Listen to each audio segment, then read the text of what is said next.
जो माँ का हृदय होता है वो बड़ी करुणा से भरा रहता है। पुत्रों के ऊपर जब जब संकट आते हैं, माँ चाहे धरती पर चाहे जहां रहे, उसको यह पता चल जाता है कि मेरे पुत्रों पर संकट है। अगर बेटा कहीं दूर है और उसको भूख लगी है तो माँ को पता चलेगा कि मेरे पुत्र को पीड़ा है। अब कहेंगे कैसे?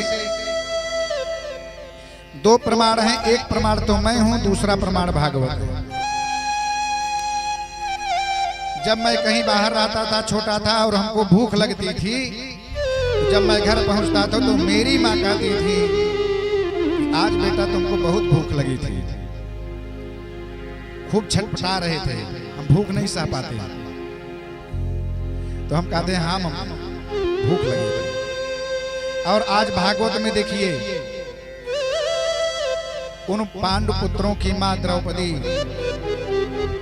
जैसे ही पुत्रों की हत्या हुई उनके हृदय में अपार वेदना,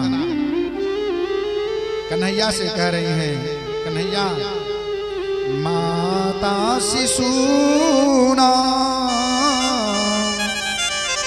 निधनम सुताना निशम्य घोरम परितप्यमाना तदारुरद्वास्पकलाकुलाक्षी तां सान्त्वयन्नाः किरीटमाली। मेरे मन में बेचैनी है कन्हैया जल्दी चलो। और जैसे ही कन्हैया पांडवों के साथ शिविर में आते हैं, सर गायब हैं, पुत्रों के धड़ सैया पर पड़े हैं। अर्जुन ने कहा मेरे पुत्रों की जिसने हत्या की है मैं छोड़ूंगा नहीं। भीमसेन ने कहा मैं अपनी मुष्टिका गदा के प्रहार से उनके मस्तकों को चूर चूर कर दूंगा। कहे कि मत्तम प्रमत्तम उन्मत्तम सुप्तम बालम स्त्रियम जड़म। जो मतवाले को, विक्षिप्त को, सोए हुए को, बालकों को, स्त्रियों को और मूर्ख को, पागल को, प्रपन्नम व्यर्थम भीतम नारिपुम हन्ति धर्मभिता। जो प्रपन्न को, शरणागत को मारता है उसका वध कर देना चाहिए, छोड़ना नहीं चाहिए। अर्जुन रथ में सवार हुए, कन्हैया के आगे आगे, अश्वत्थामा पीछे। अर्जुन ऐ रुक जा, कहां भाग करके जा रहा है? अश्वत्थामा ने ब्रह्मास्त्र चलाया, अर्जुन ने भी ब्रह्मास्त्र चलाया। कन्हैया ने कहा अपने ब्रह्मास्त्र को शांत करो। अर्जुन ने अपने ब्रह्मास्त्र को शांत किया और अश्वत्थामा को बांध लिया और बांध करके रथ में डाल दिया, जैसे जानवर को, पशु को बांधते हैं। और ला करके द्रौपदी के सामने पटक दिए। और जैसे द्रौपदी ने अश्वत्थामा को देखा, मुच्यता मुच्यता में सा ब्राह्मणो नितरां गुरु। छोड़ दो इसे, ब्राह्मण तो सभी का गुरु होता है। वैसे भी यह आपके गुरुदेव का पुत्र है और गुरुदेव का पुत्र तो गुरुदेव के समान ही पूजनीय होता है। नहीं छोड़ूंगा, प्रतिज्ञा की है। मेरे पुत्रों के मरने के बाद मेरे 5 पति जीवित हैं और आपकी गुरु मां गौतमी जी के पतिदेव द्रोणाचार्य मर चुके हैं। अगर पुत्र भी मर जाएगा तो सहारा कौन होगा? इसलिए मत मारिए।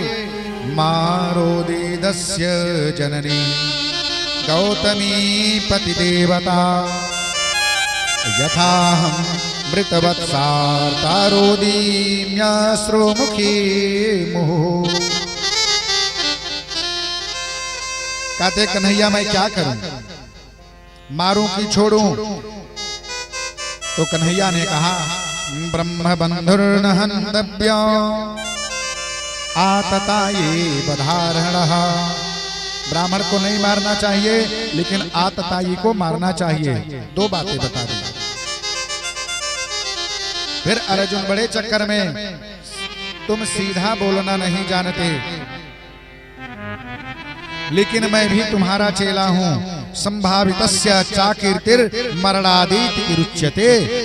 जो माननीय पुरुष हैं, यदि उनका अपमान कर दिया जाए, कुरूप कर दिया जाए, धक्के मार करके बाहर निकाल दिया जाए, तो वो भी उनकी मृत्यु के समान है। अश्वत्थामा के सर का मुंडन कर दिए। चमचमाती मणि को भीम ने वो मुष्टि का प्रहार किया कि माथे से निकाल लिया। चिल्लाता हुआ द्रोणाचार्य को धक्के मार करके निकाल दिए। और इधर अश्वत्थामा ने कहा, मैं अपने अपमान का बदला लूंगा, इनके खानदान में पानी देने वाला नहीं छोड़ूंगा।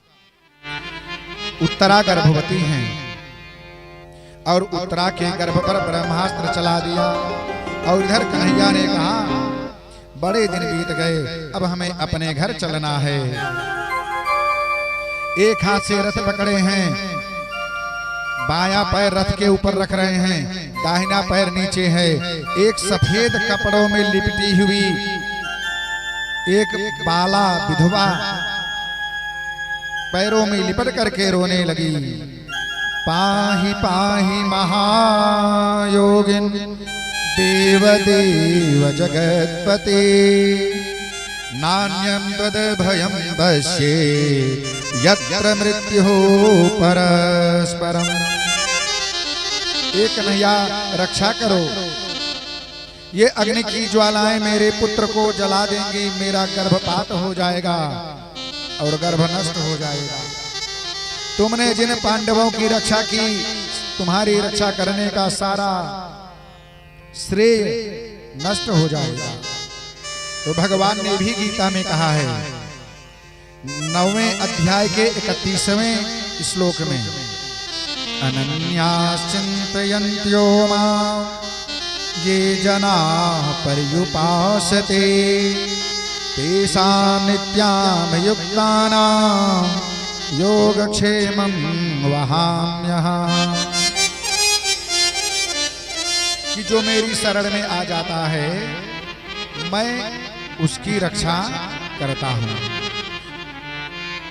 आज उत्तरा रो रही हैं, कामं दहतु मां नाथ मामे गर्भो निपात्यता। मेरी रक्षा ना करो लेकिन मेरे गर्भ की रक्षा करो। अगर उत्तरा की रक्षा करते तो गर्भपात हो जाता, लेकिन गर्भ की रक्षा की बात हो रही है, तो जब गर्भ बचेगा तो देवी उत्तरा भी बचेंगी। कन्हैया ने तत्काल अंगूठे के बराबर रूप बनाया और गर्भ में प्रवेश किए और अपनी गदा को ऐसा घुमाया कि उस गदा के घूमने से जो तेज उत्पन्न हुआ वह ब्रह्मास्त्र के तेज को नष्ट कर दिया। और परीक्षित जी को लगा कि सुदर्शन चक्र को चला करके मेरी रक्षा हो गई। और वह भगवान की छोटी सी मूर्ति परीक्षित जी के चित्त में चिपक गई। और जब परीक्षित जी का जन्म हुआ तो वही देख रहे हैं कि जिसने मेरी रक्षा की वो कहाँ गए। तो परीक्षित जी का नाम रखा विष्णुरात।